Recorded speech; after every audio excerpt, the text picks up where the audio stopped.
Hi, Dave Weber here with Navitar again, and we're having some fun with our zoom systems. Last time we talked about setting the power focality of the zoom so it would stay in focus throughout the range. Today we're going to build on that, because in order to do this step you need to set the power focality first. So if you don't know how to do that, go back to the last video and watch it and take care of that first. What we're going to do today is we're going to take the same setup we used then, which is our 6.5x zoom system, 2x adapter tube, and our PixLink camera. The PixLink camera is really handy. We're going to explain why in just a minute again. And we're going to show you how to optically center the zoom. Our systems are modular, and being modular, we give the user provision to center the zoom optically via a dovetail adapter. The dovetail adapter sits on top of usually the last adapter tube it'll sit on top of. And it's a dovetail arrangement. The kind of cool thing about that is it'll let you optically center the zoom. It'll also let you rotate the camera to set the camera orientation. Now what we're going to do is we're going to show you how to do that. I'm using our PixLink camera. PixLink is another company of ours out of Ottawa, Canada. They make a variety of cameras, CMOS sensor USB 3 cameras, and they also offer a free software package. And I can't emphasize that enough. It's a very, very full-featured free software package called PixLink Capture, and it lets you do a lot of things. And how it's going to help us today is it has a built-in crosshair generator. And a crosshair, if you set the camera to the full ROI, which is the full sensor size, appears magically in the exact center of the sensor, which will assist us in setting the optical center of the zoom. So if you look over here, this is our little PixLink camera, and I have it fired up at the full region of interest, which is the full sensor size. In addition, I have the gain and the shutter speed set at a compromised position, so it'll give us a decent image throughout the entire zoom range. It will fluctuate slightly. I also have the crosshair generator running with the dark crosshair.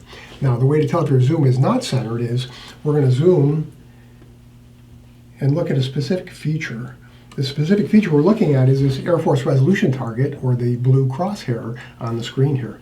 And that's our black crosshair, which is generated by the PixLink camera software. So if you notice, when we zoom up and down, that feature moves all over the place, which tells me the optical center of the zoom is not in the optical center of the sensor. So what we're going to do is we're going to adjust that. And the goal is, when we zoom in and out, we're going to try and keep that crosshair on the same feature in the picture. Right now it moves from side to side on the resolution target. When we're done, it's going to stay pretty much in the same spot on the resolution target, and that's how you know your zoom system is centered. Okay, so now what we're going to do is we're going to come up here to the top of our zoom, and I have these little thumb screws with short 2mm Allen sections on them.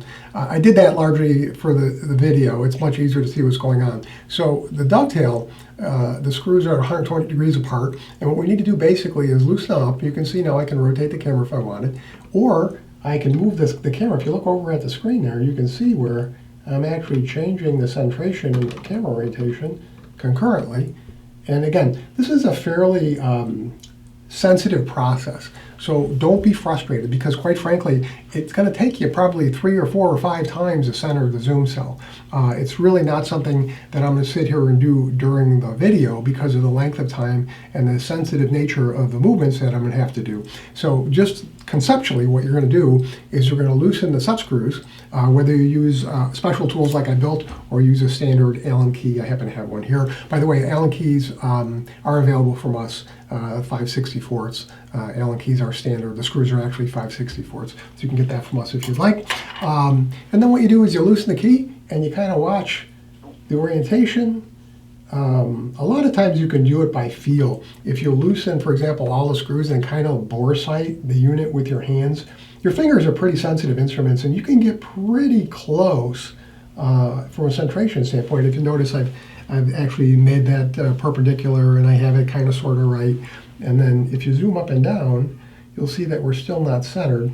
So what I'm going to do now is I'm going to take a 5-second blackout here, and I'm going to center it up, and then we're going to come back and we're going to talk about it a little bit more, okay?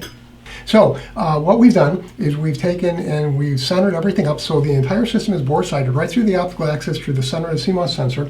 If you look here at the screen, you'll see that the PixLink camera and associated software is generating a crosshair. That will be the white crosshair. And we have our resolution target in the background, which is black. Now what we can do is we can zoom in and out, and the center doesn't change. You'll see we stay on the exact feature of the object we're looking at. and it's exactly in the center of the Pixlink camera, and it's also exactly in the optical center of the zoom, and that really was our goal. So now that you have this set up, it makes it so much easier, especially if you're doing quality control and you have a software package involved, because now you'll be assured that no matter what, you'll be looking at the same feature as the zoom moves throughout its range. All right, well, today we've covered centering our zoom, and now that you know how to set the power focality from our last video and the centration from this video, the next video is going to be even more fun.